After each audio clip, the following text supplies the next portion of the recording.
This is Lisa from Mobile Tech Review, and this is the Apple Watch Series 7. Specifically, this one is the aluminum one in blue.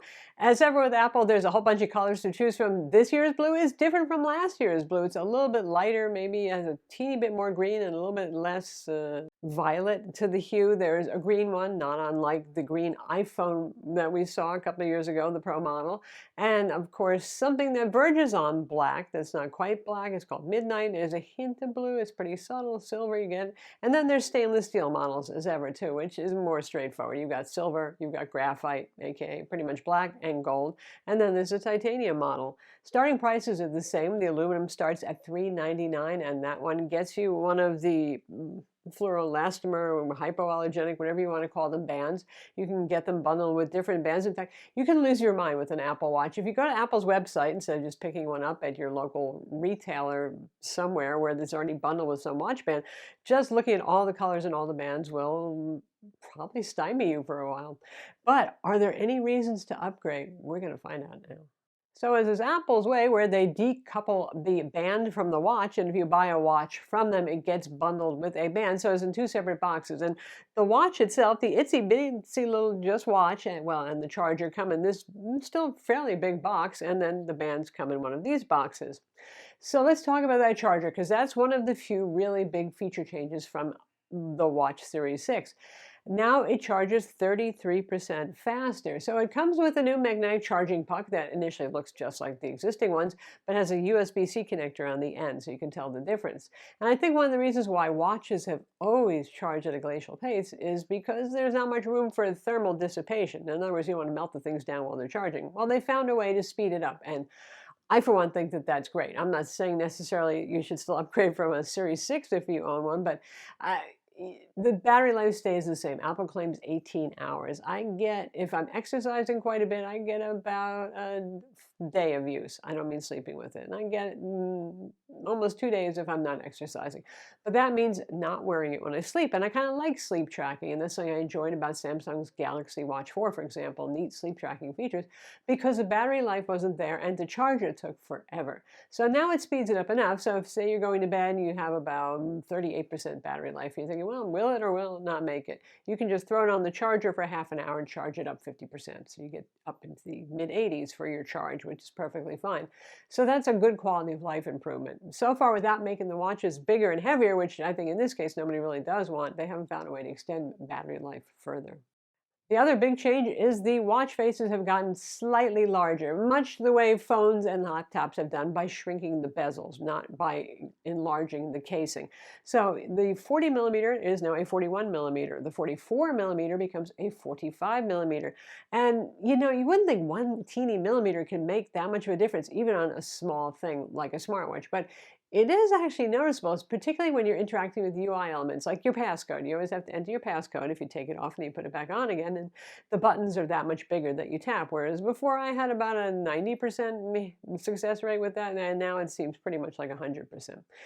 And the watch faces, Apple's added a couple that come out and really edge to edge to make it look even bigger. But it's more noticeable than you would think. I think Apple claims that that millimeter translates into 20% more watch face space, but I don't see how mathematically that makes sense. But whatever, anyway.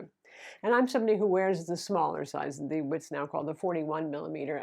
The bigger size just looks humongous on my relatively small wrists. So I appreciate anything I can get in the way of increased screen real estate. And I think most people would too, without having to get the humongous watch, that is.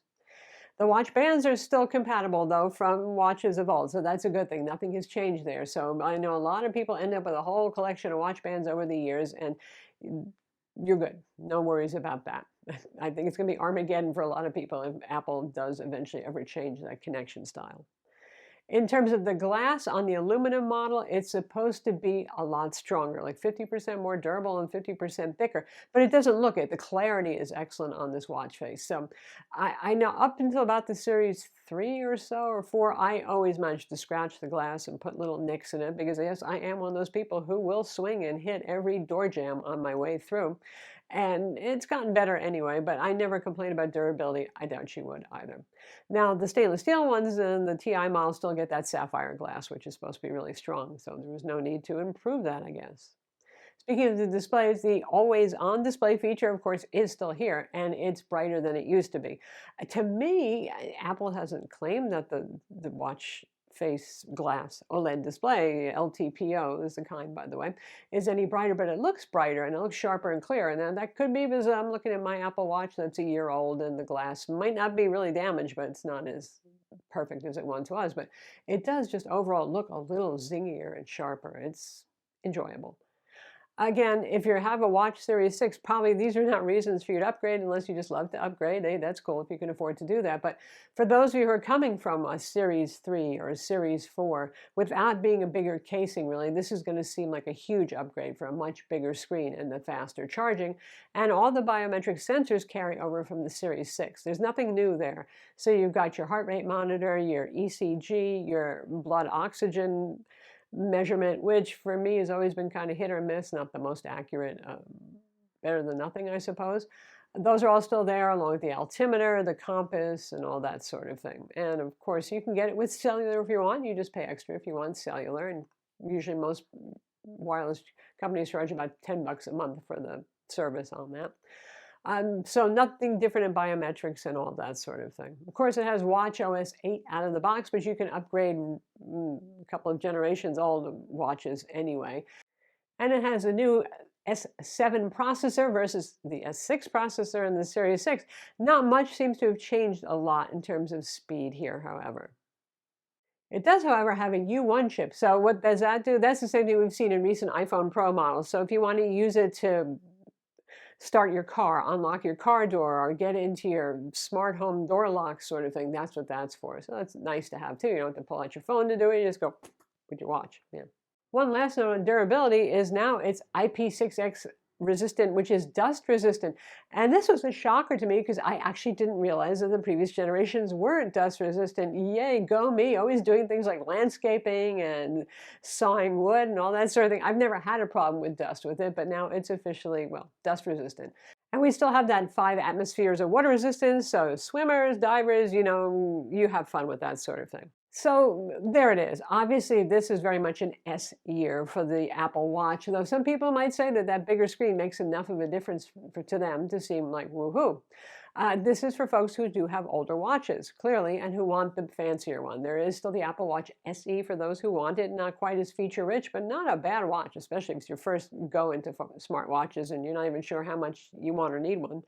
You can still get the old Series 3. Don't get that. Just don't really. No. But anyway, if you're using an iPhone, this is obviously the top choice. But here's the thing, even Android users, go ahead, admit it, Android users have been jealous of the Apple Watch for years. Now, Samsung's Galaxy Watch 4 is catching up and doing some nice things and has a traditional round face and all that sort of thing. But the way that Apple does health, the way it does exercise monitoring, the way it does notifications so well, it's kind of a no-brainer if you want to watch on iOS, unless you're one of the super fits who want a Garmin or something that's really, really much more designed towards performance athletics measurements and all that sort of thing. But it's a good product. It's just not much change from last year. I'm Lisa from Mobile Tech Review. Be sure to subscribe to our YouTube channel for more cool tech videos and hit the notification bell so you know about them.